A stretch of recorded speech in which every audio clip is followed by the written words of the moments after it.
Good morning dear students. आज हम लोग सीखेंगे कि आपके जो परीक्षा में एक टॉपिक पूछा जाता है आर्टिकल के बारे में, कि हम लोग आर्टिकल कैसे लिखते हैं।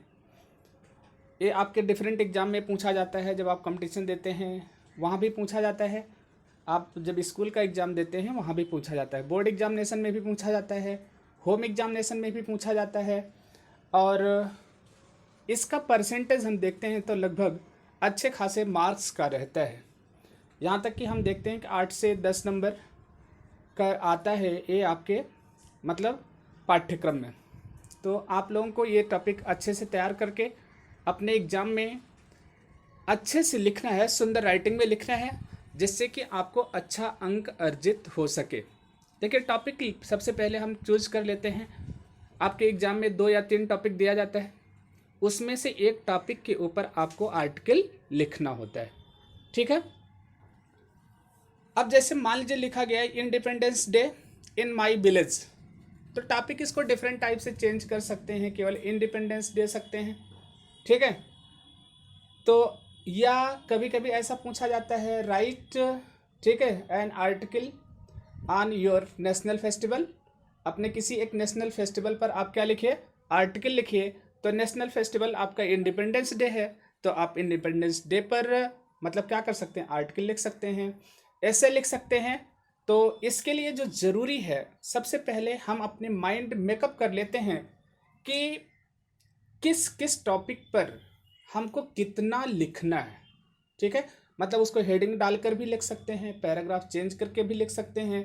ठीक है। जो हेडिंग्स है उसको अपने मन में ही बना के रख सकते हैं, या कॉपी पे बिगनिंग में जहाँ पर हम जब टाइटल डाल देते हैं ऐसे का, तो उसके बाद हम हिंट डाल करके, ठीक है, मतलब हिंट का मतलब जैसे रूपरेखा हम बनाते हैं, तो वैसा डाल करके 4-5 पॉइंट का अपना बना लिए माइंड में, उसके बाद फिर हम लिखते हैं। लेकिन अगर ये एग्ज़ाम से पहले हमारी प्रिपरेशन रहती है, हमारी तैयारी रहती है, तो हमको एग्जामिनेशन में सोचने की ज़रूरत नहीं पड़ती। जैसे मान लीजिए इनमें देखिए आपको सामने लिखा गया इंट्रोडक्शन है, इसके बाद क्या है, प्रिपरेशन फॉर द डे।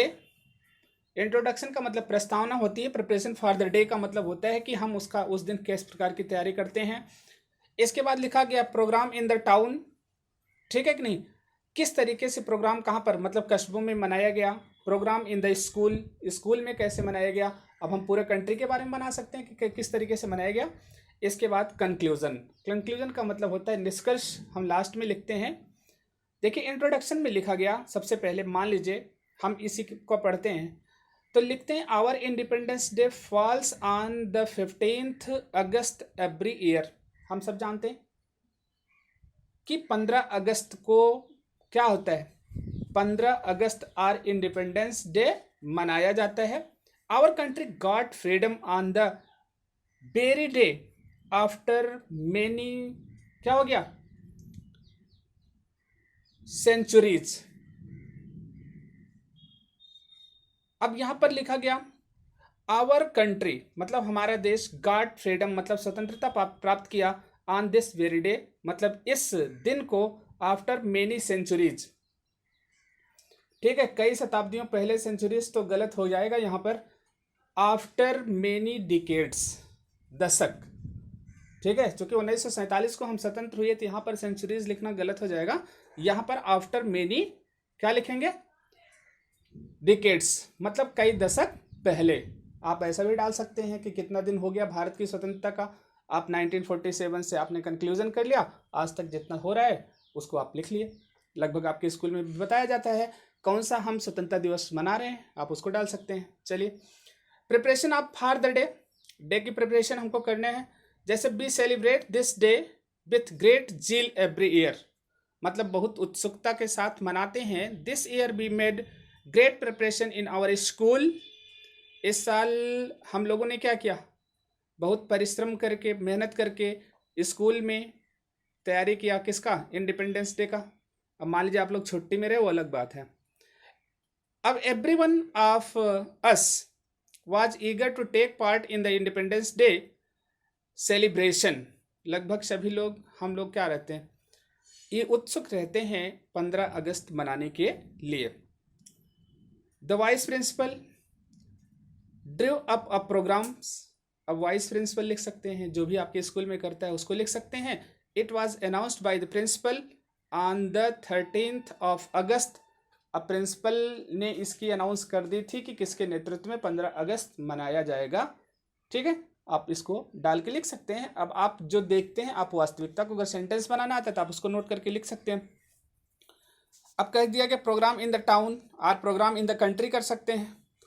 जैसे लिखा, early in the morning of the 15th August we gathered in the Ramlila ground behind the bus stand near the water tank.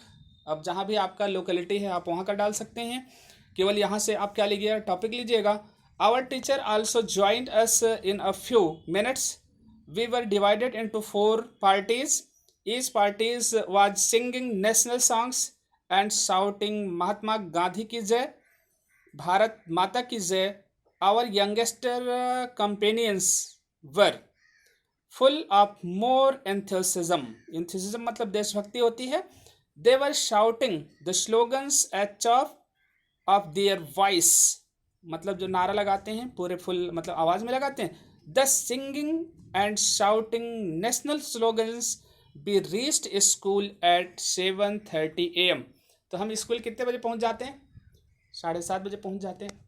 आपका कल्चरल प्रोग्राम होता है, बाकी सारी चीज़ें होती हैं। अब कह रहे हैं program in the school, school में कौन सा प्रोग्राम होता है? In the school be stood round the flag pole, देखते हैं आप लोग फ्लैग पोल के चारों तरफ खड़े हो जाते हैं। The teacher asked us to stand class wise in our school uniform, we looked like soldiers ready to give our lives for the sake of Mother India.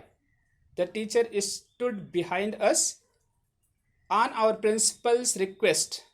The founder of the school, who is a sacred saint, came forward. He performed the flag hosting ceremony. He was in his happy mood. Exactly at 8 o'clock the flag was hoisted। सीधे 8 बजे मतलब झंडा क्या कर दिया गया, फहराया गया। We stood in attention to give salute to the flag।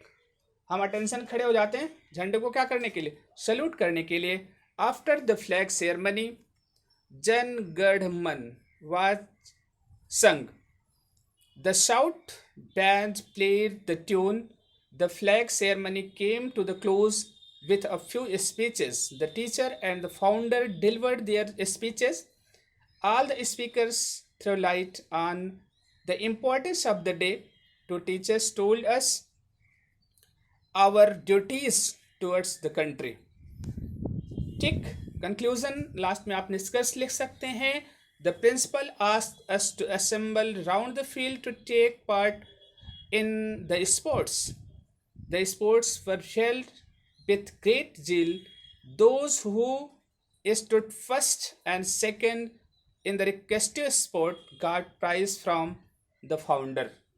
अब मान लीजिए पुरस्कार होता है, प्रसाद वितरण होता है, बाकी सारी चीज़ों को आप लोग इन्हीं हेडिंग में समाहित करके एक अच्छा सा एसे तैयार कर सकते हैं। ओके, तो आप लोगों को एक टॉपिक भेज रहे हैं, इसको आप लोग अच्छी तरीके से तैयार करिएगा। ये टॉपिक है आपका नेशनल फेस्टिवल से रिलेटेड, तो आप लोग इसको तैयार कर लीजिएगा। Okay, thank you for this class.